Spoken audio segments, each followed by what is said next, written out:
11:35 at night, we heard lots of wind and saw things chasing the windows, and we went downstairs and hid.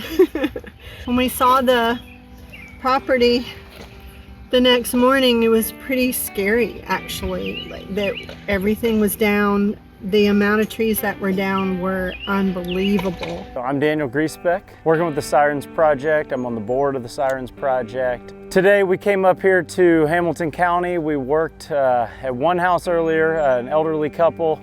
We took down some trees that were underneath what they call a widowmaker, which is a big chunk of a tree that's hung up in another one. And then we're at this house right now that in a neighborhood that was pretty much, as I look around, just leveled.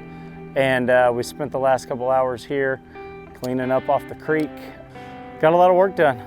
We have just been blessed to have so many wonderful volunteers to come and to help us to get things changed, find the new normal, and make it beautiful again. And we are working in that process and very thankful for all the things that have been done.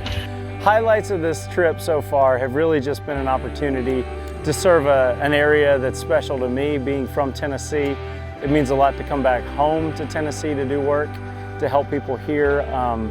Well, I think that, you know, when you think about a disaster, it often really quickly brings people together, but you don't solve the problem after a disaster quickly. There's a lot of debris, there's a lot left over. It's exciting to come in almost a little later and see an opportunity to help out. It's a little more personal. You get to actually meet the people typically that we're doing work with. So this has been an amazing amount of work that has been done over several weeks. Yeah, at least about a month or more. And you know, we're still working. It'll be it's a process. We won't be done like tomorrow or anything, but we are so, like Carol said, we are so thankful for all the people that have come up here and so freely given of their time. That's just wonderful, and we're just so blessed in that sense. Like I said earlier, relief work gets done quickly.